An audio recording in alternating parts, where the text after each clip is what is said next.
જય શ્રી રામ, જય દ્વારકાધીશ. મિત્રો, સ્વાગત છે તમારું આજના આપણા મોટા બ્લોગમાં. તો આજે ધાબે ચડી ગયા અને પતંગ જુઓ હજુ તો કે શકતી નહીં, એટલે જુઓ ખેલાર તો પડી જાય ના, એટલે આને હવે પતંગ સગાવવાની હે ને ભાઈ બંધ પતંગ જો હે પતંગ લઈને આવે ને એટલે આપણે પતંગ સગાવવાનું ચાલુ કરીએ, બરોબર? તો મિત્રો બ્લોગમાં જોડાયેલો કન્ટિન્યુ. તો જોઈએ હવે આપણે શું સગાવીએ પતંગ. કાપી અને કે કપાવત તો થતી નહીં કે કાપી જ નાખવાની, જેની સગાવે ને બધા કાપી નાખવાની. તો આપણા ભાઈબંધ હવે પતંગ લઈને આવી ગયો હોય, 2 પતંગ લાવ્યો હોય પણ એક કપાવવાનું થતી નહીં, બરોબર?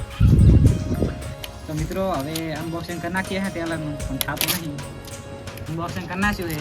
પહેલાં તો કબાન બાંધવાની વાત કરશું, બરોબર? તો ફાઇનલી મિત્રો હવે આપણું અનબોક્સિંગ થઈ ગયું છે. હવે અમે દર્શનને કહેશું કે કબાન બાંધે. આપણને તો ભાઈ આવડતું નહીં, ખાલી પતંગ સગાવતા આવડે. તોડવું પડશે પહેલાં, લો નીકળી ગયું. તો મિત્રો વ્લોગમાં જોડાયેલા રહેજો અને લાઈક શેર ને વિડીયો બધું કરતા રહેજો, બરોબર? તો પેલા દોડી કાઢી લઈએ. મિત્રો જો આ ટેલર છે, તમે જોઈ નહીં હોય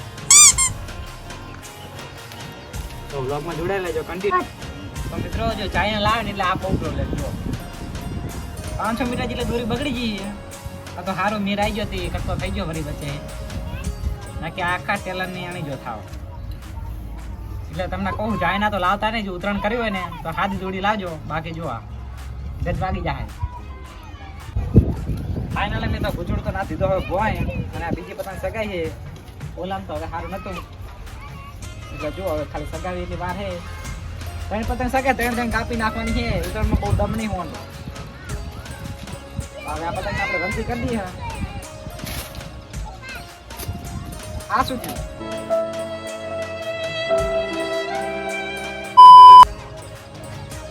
બીજી પણ ટ્રાય કરી. હા હવે રેડી. કેમેરામેન પતંગ બાજી જા રડો તા.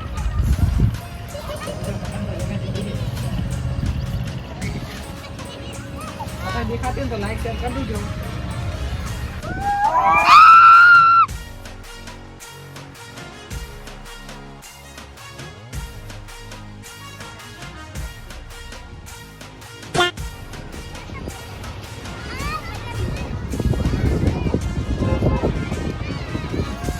મિત્રો પવનની બાજુ હોય આપણે પતંગની બાજુ ખબર આવી શકે. તમને પતંગ કાપતા ના આવડતું હોય ને, જો તમને પતંગ કાપતા ના આવડતું હોય ને તો તમે પતંગ સગાવે જ નહીં, કટકા કરીને જવા દો ડાયરેક્ટ. ફાઇનલી મિત્રો આપણે જેટલી ખબર છે 100 પતંગો કાપી નાખી છે, અને આપણે પતંગ બાજુ ઝૂમ કરો લે ભાઈ, દેખાય તો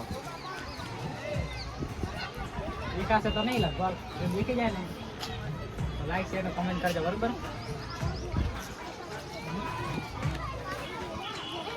પતંગો હવે શકતી નહીં, બધાને કાપી નાખી. હવે વાડ જોઈએ સગાવે તો બરોબર છે, બાકી જોઈ જાય બધું.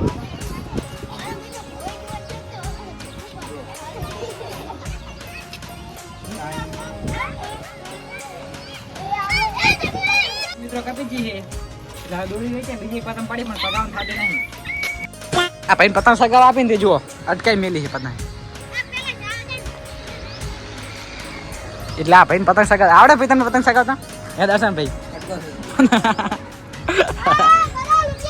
કટકો કરી ગયા માર ભાઈ, અને પતંગ થઈ ગયા. હવે શું કરશું દર્શન? મંગાવી પતંગ લેવા મેલો કોક ને હેડો તાર. 3 કાપીને એટલે હવે જો આ પતંગ સગાવવાનું થાય છે, અને પતંગ કપાણી નહીં. એમાં કેવું છે ખબર હે? નાસી આ ભાઈ દર્શન પતંગ વચ્ચે અને કટકો થઈ ગયો અડધી પાછો હતો ને. તો ચાઇનાના કટકા થાય એટલે સગાવવાનું થતી નહીં. કાલ સગાવવાનું થાય હાલો પડ્યો હોય. તમારી ભાષામાં જે કહેવાતું હોય ને એ કહી દીજો, બરોબર? કોમેન્ટ બોક્સમાં. તો આજના મિલો નિહાલ થતા મિત્રો, જય શ્રી રામ, જય દ્વારકાધીશ.